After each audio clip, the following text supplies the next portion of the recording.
Jika sobat menggunakan parabola Telkom 4 C-band yang seperti ini terus hilang sinyal, jadi ini solusinya.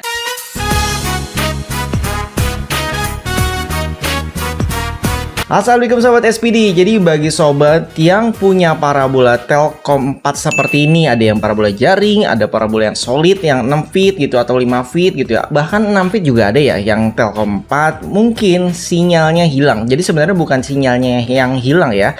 Sinyalnya tetap ada tapi siarannya yang hilang. Jadi sekalipun ada, itu suaranya doang, audionya doang. Jadi rata-rata semuanya itu gelap ya, siarannya nggak nampak gitu. Jadi sebenarnya apa sih yang terjadi? Oke, jadi di sini kita sudah menyiapkan 3 materi yang bisa kalian praktekkan ya. Jadi yang pertama adalah kalian harus cek dulu kondisi parabolanya. Jadi pastikan dari parabolanya itu bersih ya. Jadi kadang ada parabola yang di bagian tengah parabolanya itu banyak dedaunan gitu. Jadi ini otomatis akan mengganggu sinyal yang ada di parabola.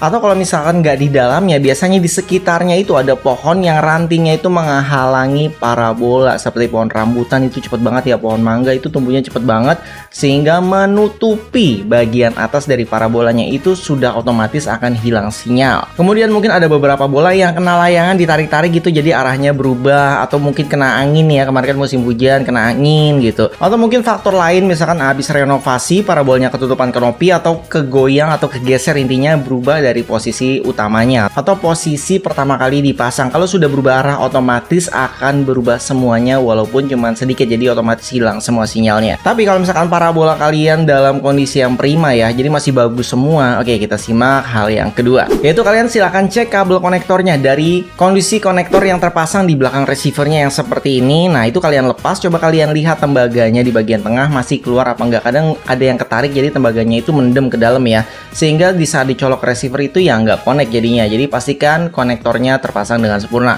Terus cek lagi kabel ke atasnya, mungkin ada yang digigit tikus atau misalkan ada yang rusak gitu ya, kena benda gitu. Biasanya di tempat saya ada yang kejepit pintu, ada yang kejepit genteng gitu ya di lantai atasnya. Itu pastinya akan mengganggu sinyalnya. Jadi sinyalnya putus gitu, kabelnya putus walaupun nggak benar-benar putus secara fisik ya, tapi dalamnya itu udah patah, jadinya nggak connect ke receiver.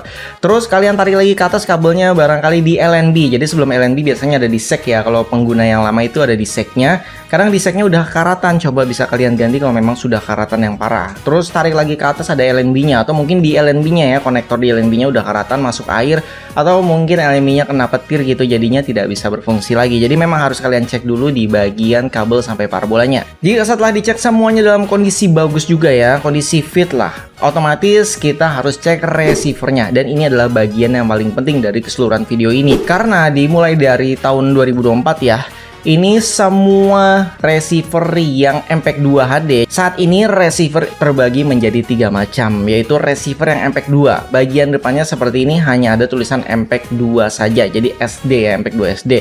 Ini receiver sudah tidak bisa lagi digunakan. Oke, jadi untuk receiver MPEG 2 wajib upgrade ya.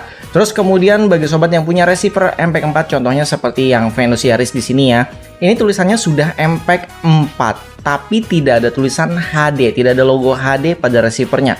Otomatis receiver ini sekarang sudah tidak bisa digunakan lagi di parabola C-band Telkom 4. Kalaupun bisa mungkin channel daerah dan hanya hitungan jari ya, dikit banget. Rata-rata untuk channelnya itu siaran TV nasional di Telkom 4 C-band itu semuanya sudah HD. Makanya receiver yang MPEG 4 seperti ini itu nggak bisa lagi dipakai di Telkom 4. Dan yang terakhir adalah receiver HD. Jadi kalau HD ini biasanya ada tulisan MPEG 4 terus logo HD-nya. Terus di bagian belakangnya itu biasanya ada port HDMI karena sudah HD kualitasnya. Kalau misalkan belum HD biasanya nggak ada port HDMI di bagian belakangnya. Jadi untuk receiver yang jenis ini sudah bisa digunakan untuk menonton siaran TV nasional kecuali MNC Group. Karena untuk MNC RCTI GTV itu hanya bisa disaksikan di receiver Next Parabola dan Cavision. Jadi bagi sobat pengguna receiver MPEG 4, MPEG 2 yang belum HD kualitasnya, itu kalian bisa upgrade ke receiver Next Parabola atau Cavision. Kalau ada yang nanya apakah siaran TV nasionalnya berbayar, jawabannya adalah setahun setelah sobat beli aktivasi itu setahun TV nasionalnya free ya. Jadi di sini yang Telkom 4 C-band untuk semua siaran TV nasional silahkan ambil dari Telkom dan itu FTA statusnya. Tapi untuk MNC RCTI GTV itu ambilnya dari transponder Cavision atau Next Parabola sesuai dengan receiver yang kalian beli. Jadi itu 1 tahun. Setelah 1 tahun nanti dia akan gelap ya kalau kalian nggak isi paket apapun. Jadi di sini kalian tinggal isi paket basic aja. Kalau hanya untuk nonton siaran TV lokal, isi paket basicnya dari mulai 10.000 per bulan atau 100.000 setahun. Jadi lebih baik ya nanti isinya sekalian tahunan aja, biar nanti nggak repot setiap bulan isi paketnya lagi. Jadi kalau misalkan nanti sobat sudah beli receiver MPEG 4 HD ya, terutama Cavision, Next Parabola atau receiver biasa tapi yang sudah HD, nanti kita akan praktikkan cara scan Telkom 4 di video selanjutnya ya. Jadi sekalian kita tracking juga parabolanya. Oke, sampai di sini videonya. Kalau sobat mau request apapun silahkan tuliskan di kolom komentar ya. Yang penting berhubungan dengan dunia parabola. Jangan lupa support kami dengan cara like, subscribe, dan komen. Sampai jumpa kembali. Salam sobat SPD. Wassalamualaikum warahmatullahi wabarakatuh.